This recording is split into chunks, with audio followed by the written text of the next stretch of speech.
What's up mga tol? It's me, Gear Motovlog here at ngayon nandito tayo sa San Pablo, Bristol Group at meron na naman tayong i-review yung motor, no mga tol.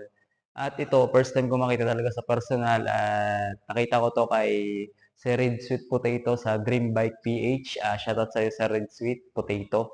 At i-review natin siya dito ngayon sa Bristol, San Pablo. At para makita nyo rin ang futuristic ng motor na to, actually 400cc siya, legally expressway at ito isang scooter. At ito ay Fortes 400 at dalawang klaseng kulay ang meron sila dito. Halina mga tol at ating reviewin ang motor ng Bristol San Pablo. Let's go!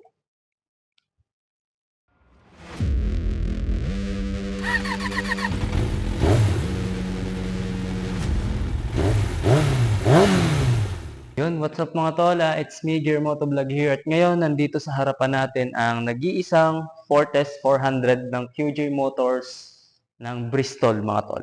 At yung pala mga tol, location to ng San Pablo City. Ang pinaka-front nila ay dito sa may Max Restaurant.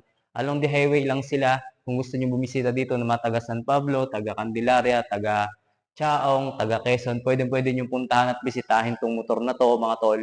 At para makita nyo ang looks, kung gaano kaganda, at ang seat height, at ang kanyang specs paano. Ngayon, reviewin natin itong motor na to mga tol. Actually, marami silang kulay na mapagpipilian. Ang meron lang dito ngayon sa San Pablo, Bristol, is dalawang option lang na pwede pagpilian natin ngayon.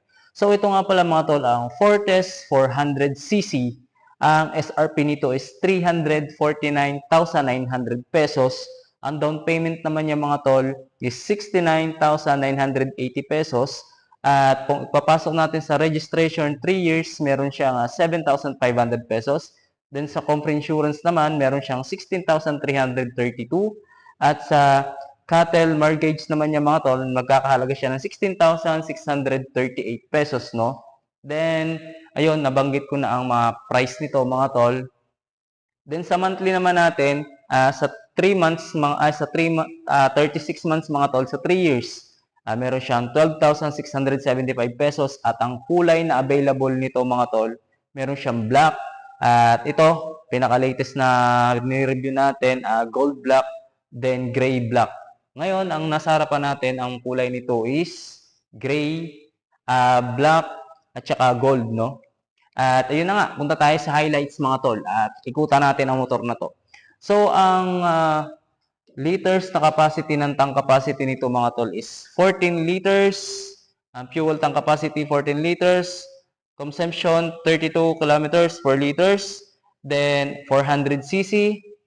Liquid cooled. Max power 25.2 kilowatts at meron siyang 7,500 Newton meter. At ang max torque naman niya mga tol is 35.2 Newton meters at meron siyang lakas na 6,000 RPM.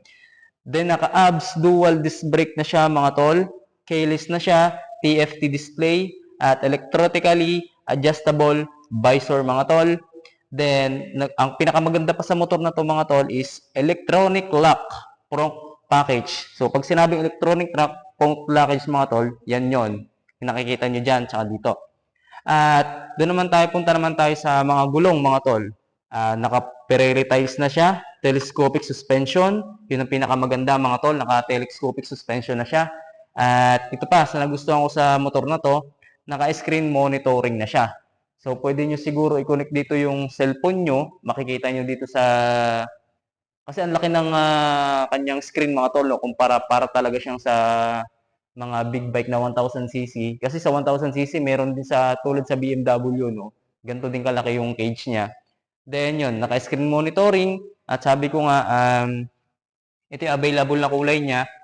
Then kung mapapansin nyo, meron na siyang bracket dito. Pwede na siyang lagyan ng box, no, mga tol. At sa upuan naman niya, maganda talaga yung kanyang upuan. At hindi masakit sa likod, no, pagka sinakyan mo at may masasandalan ka. Then sa rider naman, kung ako isang rider na uupuan to, good sa akin to. Then sa pag meron ka namang angkas, yun medyo mataas nga ng konti kasi medyo mataas tong upuan na to at hindi mangangalay ang back ride mo kasi may hawakan siya dito, no? Napakaganda. Then sakyan naman natin tong motor na to kasi ang height ko mga tol is 5'5", naka center stand siya. So tingnan natin ang height capacity ko sa motor na to. Tara mga tol. Ayan. Ayan, tiktok ako ng konti, siguro mga ganito lang, kalahating dangkal. Then pag tinanggal tong pinaka-center niya dito sa ano, center stand, siguro medyo mababawasan yung pagka-tiktok ko. Yun, bagay na bagay sa akin tong motor na to na 400cc at suggestible to sa mga tulad kong beginner bike rider, no? At marami na rin siyang button dito, meron ditong kill switch, then hazard, starter, kill switch, then enter, select, at mga pinagpipilian na button, tapos high beam, low beam, then left turn right, then horn, then meron pa siya dito eh. Siguro cruise control tong isang to. Hindi ko alam kung anong tawag dito eh. Siguro bago to na ano, technology ni QG Motor, no? At ayun, sa harapan naman niya mga tol, ito ang pinakamaganda dito eh. Para siyang nangangakit talaga na bilhin mo ko, ganon. Sa mga mapapera lang ah. At ako naman mga tol, hindi naman ako mapera, pero gustong gusto ko magkaroon ng ganito. QJ Motor, Bristol, baka naman.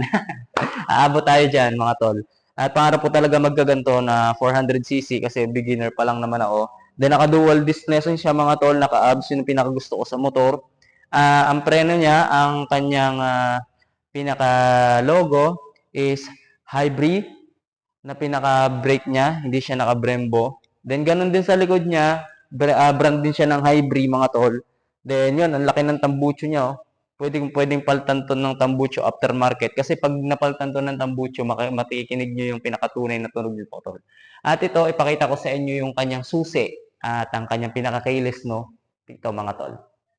And mga tol, tulad ng sinabi ko kanina, yung kanyang harapan, ganyan yung kanyang headlight at ang kanyang pinakagulong, napakalaki at ang kanyang tapaludo, no? Napakaganda rin ang kanyang suspension, then hindi yan siguro masakit sa likod at ayan yung kanyang pinaka ilalim mga tol, no? Napakalaki. Then signal light, nasa baba. Then ito, pusa siyang umaakyat, pinipindot lang. Then ito naman yung kanyang manual key, mga tol. Ito. Yan yung manual key niya. Then, ito yung sinasabi ko sa inyo na keyless mga tol.